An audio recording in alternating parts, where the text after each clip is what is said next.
আসসালামু আলাইকুম স্টুডেন্টস, আশা করি তোমরা সবাই ভালো আছো। আর আজকে আমরা প্র্যাকটিস করব ঢাকা বোর্ড 2025। দেখতেই পাচ্ছ ঢাকা বোর্ড 2025 এর একটা বোর্ড কোশ্চেন আমরা সলভ করব এবং আমরা যেহেতু পরিমিতি এই পার্টটা নিয়ে এখন আমরা প্র্যাকটিস করছি, তো এর ধারাবাহিকতায় আমরা এই প্রশ্নটা নিয়ে আসলাম। তো এখানে দেখতে পাচ্ছ যে ৮ নম্বরে যে প্রশ্ন করছে এটা হচ্ছে তোমার ত্রিকোণমিতি আর পরিমিতি সেকশন। এই সেকশনে তোমার যে ৮ নম্বরে যে প্রশ্নটা করছে আমরা এটা প্র্যাকটিস করব, হ্যাঁ? তো ৮ নম্বরের মধ্যে দেখো আমার কি বলছে এখানে প্রশ্নের মধ্যে স্পষ্ট দেখা যাচ্ছে যে একটি সামান্তরিকের সন্নিহিত বাহুদ্বয় যথাক্রমে 40 সেন্টিমিটার আর হচ্ছে 30 সেন্টিমিটার এবং ক্ষুদ্রতম কর্ণ হচ্ছে D1 36 সেন্টিমিটার।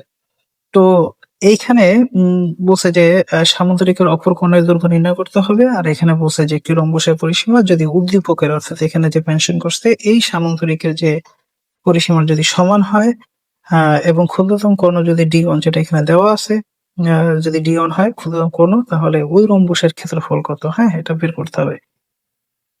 তো এইটা হচ্ছে গিয়ে তোমার এই যে খ নাম্বার যে ম্যাথটা আছে, হ্যাঁ? এই খ নাম্বার এবং গ নাম্বার এই দুটো হচ্ছে এই উদ্দীপক থেকে আরকি নিতে হবে। আর ক নাম্বার টোটালি একটু উদ্দীপক ছাড়া এখানে বলছে যে একটি সুষম ষড়ভুজের প্রত্যেক বাহুর দৈর্ঘ্য হচ্ছে 5 সেন্টিমিটার, এর ক্ষেত্রফল নির্ণয় করো। তো এইখানে একটু আমরা কথা বলি, হ্যাঁ?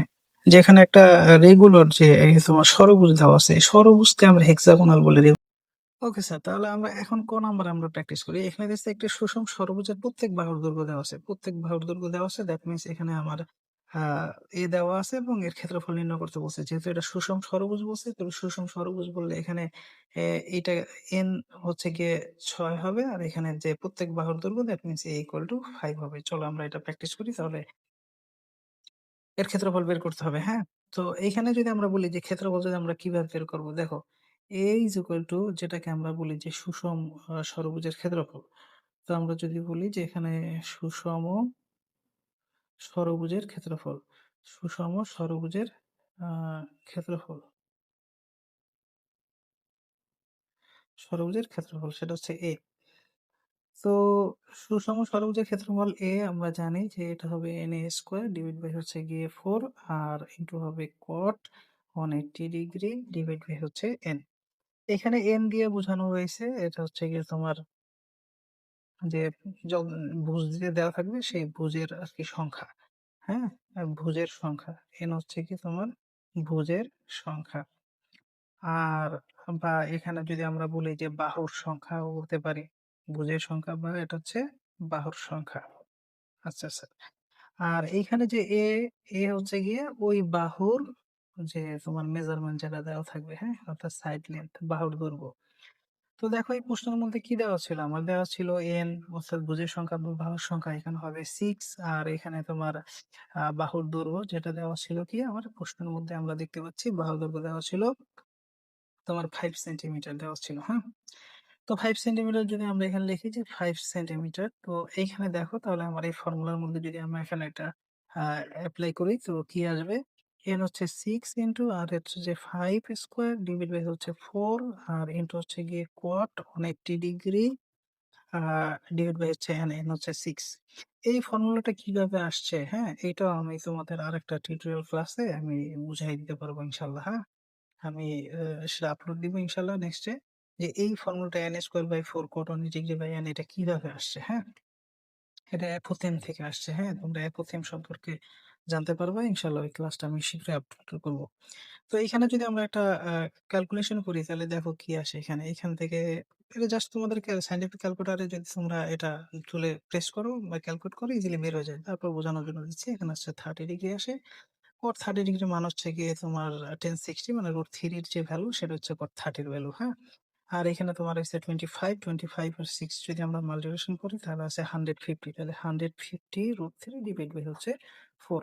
তো 150 √3 যদি আমরা এটাকে ক্যালকুলেট করি তাহলে আমাদের যে রেজাল্ট সে রেজাল্ট আসে অ্যাপ্রক্সিমেটলি 64 পয়েন্ট তোমার সামথিং আসে। অর্থাৎ এটা আমরা যদি বলি 95 64.95 যেহেতু ক্ষেত্রফল তাহলে হচ্ছে এখানে তোমার সেন্টিমিটার স্কয়ার আসবে ইউনিট। তো স্যার এইটা ছিল খুবই সিম্পল একটা। এখানে কথা হচ্ছে এই ভুজের সংখ্যা এটা পঞ্চভুজ হোক অথবা এটা ষড়ভুজ হোক বা এটাকে যদি আমরা হেক্সাগোনাল, পেন্টাগোনাল, অক্টাগোনাল যেটাই বলি আরকি, ঠিক আছে? এন দিয়ে বোঝাচ্ছে ভুজের সংখ্যা, হ্যাঁ? এই জায়গাগুলোতে যাতে তোমরা ভুল না করো। আর এইখানে এ দিয়ে বোঝাচ্ছে তোমার যে বাহুর যে সাইড লেন্থ বা ওই ভুজ এই ভুজের যে তোমার বাহু, এই বাহুর যে তোমার দৈর্ঘ্য সেই দৈর্ঘ্যটা দিয়ে বোঝায় যে এ দিয়ে বোঝায় ওইটা।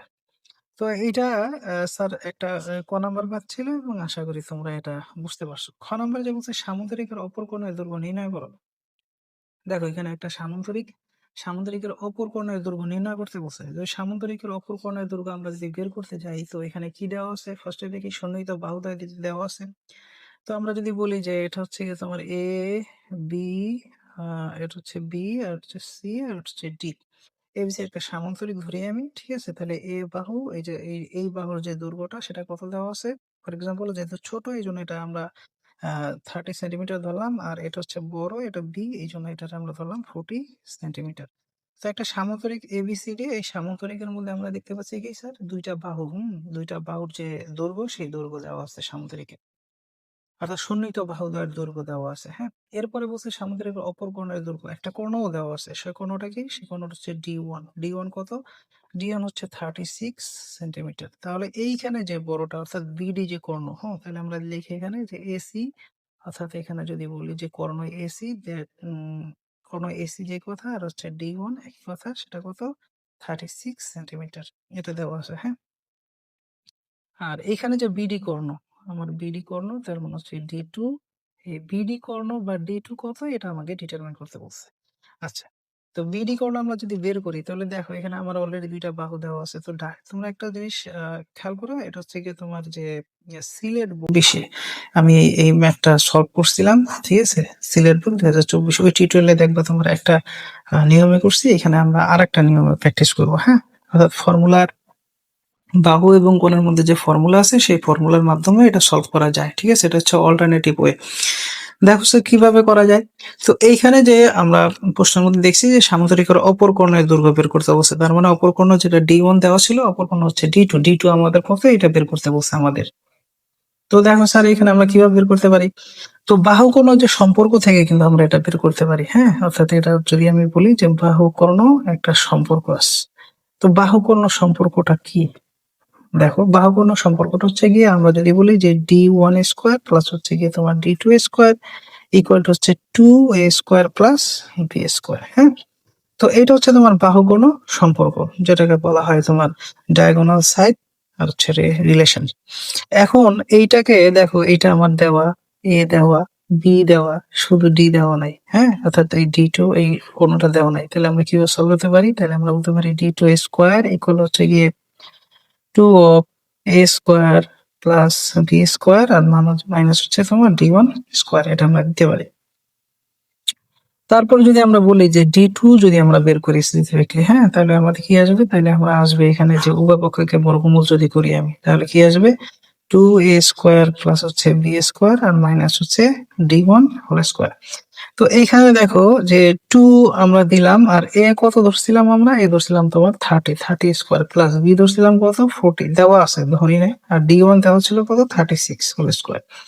তো এটার যদি আমরা ক্যালকুলেশন করি, এই টোটাল এইটাকে যদি ক্যালকুলেশন করি তাহলে দেখো এইটার সাথে স্কোয়ার, এটার সাথে স্কোয়ার, তার মানে এই দুইটার যোগফল, হ্যাঁ? বর্গের সমষ্টি থেকে 2 দিয়ে যদি গুণ দিই যে রেজাল্ট আসবে সেইটাকে যদি 36 এর স্কোয়ার বর্গ করার পর যে রেজাল্ট আসবে সেইটা থেকে এটা বাদ দিলে তার বর্গমূল করলে যেটা আসবে সেইটাই হচ্ছে গিয়ে তোমার যে 60 পয়েন্ট আমাদের কত আসে? 86 আসে। তোমরা এটা ক্যালকুলেটর করে দেখো, ঠিক আছে? এইটাই হচ্ছে গিয়ে তোমার D2। তাহলে D2 হচ্ছে 60 পয়েন্ট হচ্ছে 86, তার মানে এই মেথডেও তোমার এটা সলভ করা যায়। তারপরে এখানে আরেকটা ম্যাথ দেখো, যে তোমার গ নাম্বার যে ম্যাথটা দিছে এখানে প্রশ্নের মধ্যে আমরা দেখতে পাচ্ছি। তো গ নাম্বার বলছে যে একটি রম্বসের যে পরিসীমা, একটি রম্বসের পরিসীমা এবং যে বলছে যে উদ্দীপকের যে সামান্তরিকের পরিসীমা সমান। তো রম্বসের পরিসীমা আর বলছে যে উদ্দীপকের যে সামান্তরিকের যে পরিসীমা, এই দুইটা হচ্ছে সেম, একই। এবং ক্ষুদ্রতর কর্ণ D1 ক্ষুদ্রতর কর্ণ বলতে কোনটা বুঝাইছে? যেটা দেওয়া আছে আমার উদ্দীপকের মধ্যে, এই যে 36 এটাই বলছে। তাহলে রম্বসের ক্ষেত্রফল বের করতে বলছে। তো রম্বসের ক্ষেত্রফলের ক্ষেত্রে আমরা জানি যে এখানে তোমার যে রম্বসের যে ক্ষেত্রফল হবে সেটা নর্মাল বিষয়। আমি যদি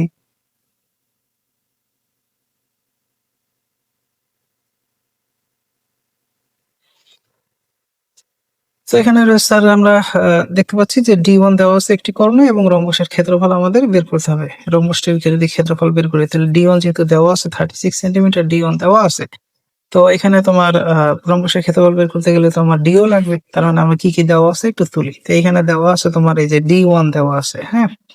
তো D1 যেটা দেওয়া আছে সেটা হচ্ছে আমাদের কত, 36 সেন্টিমিটার। তাহলে D1 হচ্ছে 36 সেন্টিমিটার আমাদের D1 দেওয়া আছে।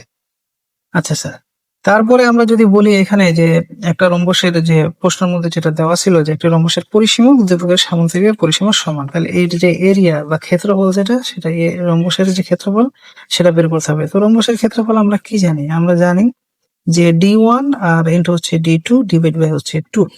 হ্যাঁ, D1 D2 ডিভাইড বাই 2 এটা হচ্ছে রম্বসের ক্ষেত্রফল। তো রম্বসের ক্ষেত্রফল এইটা আমার বের করতে হবে। তো D1 আমার কি অলরেডি দেওয়া, তো D2 আমার দেওয়া নাই, D2 টা আমার বের করতে হবে। তো তোমাদের একটু আগে যে বললাম যে এটা সামুদ্রিকের ক্ষেত্রে যে তোমার ডায়াগোনাল আর হচ্ছে সাইডের যে একটা রিলেশনশিপ আছে, ঠিক তেমনি রম্বসেরও একটা রিলেশন আছে। অর্থাৎ আমরা যদি বলি যে রম্বসের তোমার যে কর্ণ আর হচ্ছে তোমার বাহু, হ্যাঁ, কর্ণ বাহু এর মধ্যে একটা সম্পর্ক আছে। তো এইটা হচ্ছে কি তোমার যে এখানে পরিসীমার সাথে আর কি রিলেটেড, কর্ণ বাহু, বাহু বা এটাকে তুমি বলতে পারো কর্ণ আর হচ্ছে কি তোমার যে পরিসীমা, কর্ণ আর হচ্ছে পরিসীমা, পরিসীমা বা বাহু, এর মধ্যে একটা সম্পর্ক আছে। সেটা কি, আমরা ওইখানে দিছিলাম কি D1 স্কোয়ার প্লাস হচ্ছে গিয়ে D2 স্কোয়ার, আর এখানে দিছিলাম আমরা ওইটার ক্ষেত্রে দিছিলাম 2 of a square plus b square, এটা দিছিলাম তোমার সামান্তরিকের ক্ষেত্রে। আর এই রম্বসের ক্ষেত্রে আসবে কি 4a স্কোয়ার, আসবে 4a স্কোয়ার। হ্যাঁ, এইটারও ব্যাখ্যা আছে, এগুলো এগুলো ফর্মুলা গুলো আসলে কোত্থেকে আসছে এটা খুবই সিম্পল, এগুলো পারো তোমরা যদি বুঝাই দিই আর কি, বুঝবা খুব সহজে। জাস্ট এটা মনে রাখো যে রম্বসের যে কর্ণ বা বাহু সম্পর্ক অথবা রম্বসের কর্ণ পরিসীমা সম্পর্ক সেটা হচ্ছে এই যে এইটা। তো এইখান থেকে আমার বের করতে হবে, এখান থেকে আমার প্রথমে আমার কি বের করবো, আমরা এখানে যে আমার টার্গেট হচ্ছে এখানে D2 বের করা, D2 এখান থেকে আমার ডিটারমাইন করা। হ্যাঁ, তো যদি আমরা এখান থেকে D2 যদি আমরা বের করতে পারি তাহলে D2 বের করলে আমাদের এখানে কি হয়ে যায়, আহ, এই ফর্মুলার মধ্যে যদি আমরা এটা অ্যাপ্লাই করি অর্থাৎ এইখানে D2 এর ভ্যালু যদি এখানে আমরা বসাই তাহলে এটার আমার রেজাল্ট চলে আসে। তো আমরা তার আগে যেহেতু এখানে বলছে যে শর্ত দিছে, কি শর্ত দিছে আমাকে গিয়ে এইটা যে পরিসীমা, রম্বসের যে পরিসীমা সে পরিসীমা আর হচ্ছে গিয়ে তোমার যে এর যে ক্ষেত্রফল, দুইটা কি সেম, সামুদ্রিকের ক্ষেত্রফল দুইটা সেম। তো রম্বসের পরিসীমা কি, রম্বসের পরিসীমা তাহলে শর্তটা দেখো এখানে যে রম্বসের যে পরিসীমা, পরিসীমা হচ্ছে 4a, আর সামুদ্রিকের যে তোমার পরিসীমা সেটা হচ্ছে 2a প্লাস b, এইটা। তাহলে এ কত আসে, এ হচ্ছে গিয়ে আমাদের 2 into a plus b divide by হচ্ছে কত 4। তাহলে আমাদের এ যদি বের করতে চাই আমরা 2 ইন্টু এ কত, এ হচ্ছে 30 প্লাস b হচ্ছে 40 ডিভাইড বাই হচ্ছে 4। তাহলে এখানে 30 40 70 তাহলে কত আসে, 2 দিয়ে মাল্টিপ্লিকেশন করলে 140, 140 টা 4 দিয়ে দিলে কত আসে 35 আসে। তাহলে এ হচ্ছে 35, হ্যাঁ, এত সেন্টিমিটার। তাহলে এইটা হচ্ছে এই রম্বসের যে বাহু এ সেটা হচ্ছে 35 সেন্টিমিটার। তাহলে এইটা যে কথা এইটাও তো এ একই, তাহলে কত আসবে 35 সেন্টিমিটার। তাহলে দেখো রম্বসের আমার, আমরা জানি যে রম্বসের বিপরীত বাহুগুলো পরস্পর সমান এবং সমান্তরাল। তাহলে একটা 35 সেন্টিমিটার, দ্যাট মিনস সবগুলোই 35 সেন্টিমিটার। তো এইখান থেকে আমরা যেটা পেলাম সেটা হচ্ছে রম্বসের বাহু। এবার আমরা আমাদের কি আসছে এই যে রম্বসের আমরা এই কর্ণ বের করবো। এখন কর্ণ বাহুর যে সম্পর্ক সেটা তো আমি বলেই দিলাম যে আমার টার্গেট হচ্ছে এই জায়গায় নিয়ে আসা। তাহলে আমরা বলতে পারি বা এখানে আমরা দিতে পারি কি, যেহেতু এটা আমরা ডিটারমাইন করব তাহলে D2 স্কোয়ার ইকুয়াল টু আমরা লিখবো যে 4a স্কোয়ার ডিভাইড বাই কি D1 square, 4a square divide by D1 square. এখন এই যে 4a স্কোয়ার, সরি, তাহলে এখানে আমরা কি করব, এখানে আমরা করব যে যেহেতু এটা তোমার ইয়ে প্লাস মাইনাস আকারে আছে, ওকে স্যার, এখানে যেহেতু আমাদের কি আছে প্লাস মাইনাস আকারে আছে, তাহলে আমরা লেফট সাইড থেকে রাইট সাইডে যদি শিফটিং করি তাহলে আমাদের কি আসবে, তাহলে আমরা যদি বলি D2 স্কোয়ার, আমার ডিটারমাইন করতে হবে D2, তাহলে D1 কে আমরা রাইট সাইডে শিফটিং করলাম, তাহলে 4a স্কোয়ার মাইনাস হচ্ছে D1 স্কোয়ার। তো যদি আমরা D2 কে বের করি তাহলে আমাদের করতে হবে কি এখানে বোথ সাইডে মেকিং স্কোয়ারিং। তাহলে 4a স্কোয়ার মাইনাস হচ্ছে D1 স্কোয়ার। তাহলে এখানে 4a স্কোয়ার কি? তাহলে 4a তো আমরা আগেই বের করে রাখছিলাম। তো এখানে কত আসবে? এখানে হচ্ছে তোমার 35 তার উপরে স্কোয়ার মাইনাস D1 ছিল প্রশ্নের মধ্যে দেওয়া 32 স্কোয়ার। এখন যদি এটা নিয়ে আমরা কাজ করি তাহলে কি আসবে? 35 স্কোয়ার ইন্টু 4, যে রেজাল্ট হবে এখানে 36 যদি করি ক্যালকুলেশন তাহলে কত আসবে? আমার টোটাল আসবে তোমার 60 আসবে। তাহলে এখানে তোমার D2 যেটা, এই D2 আসবে তোমার কত? 60। তো D2 বলতে এখানে ডায়াগোনাল বুঝাইছি। এখন যেহেতু বৃহত্তর ডায়াগোনাল আমরা D2 পেয়ে গেছি, কত পেয়ে গেছি? D2 পেয়ে গেছি আমরা 60। তাহলে D1 ছিল কত? 31। তো ইজিলি আমরা এখন এখানে আমরা অ্যাপ্লাই করতে পারবো যে এর এরিয়াটা তাহলে কি হবে? তাহলে এর এরিয়া হবে যে 36 ইন্টু হচ্ছে 60 ডিভাইড বাই হচ্ছে 2। তাহলে এখানে 2 দিয়ে যদি এটাকে আমরা ক্যান্সেল করি তাহলে আসে কত তোমার? 30 আসে। 30 দিয়ে এটা যদি আমরা ক্যান্সেল করি 3 6 18 8 8 থেকে 1, 3 3 9 আর এখানে হচ্ছে 10 আর 0 1080, এটা হচ্ছে তোমার অ্যান্সার। হুম, যেহেতু এখানে তোমার সেন্টিমিটার দেওয়া ছিল তাহলে ইউনিট হবে সেন্টিমিটার স্কোয়ার। তো এইটা ছিল স্যার ঢাকা বোর্ড 2025 এবং ঢাকা বোর্ড 2025-এর এই যে তোমার ত্রিকোণমিতি এই সরি পরিমিতির যে, হ্যাঁ ত্রিকোণমিতি পরিমিতির যে পার্ট ছিল ওই পার্ট থেকে যে 8 নম্বর যে ম্যাথ আসছে তার মানে হচ্ছে পরিমিতি সেকশনের যে ম্যাথ, সেই ম্যাথটা করে দিছি। পরিমিতি সেকশনের আরেকটা ম্যাথ আসছে নেক্সট টিউটোরিয়াল ক্লাসে, ওইটা নিয়ে আমরা প্র্যাকটিস করবো ইনশাল্লাহ। আসসালামু আলাইকুম।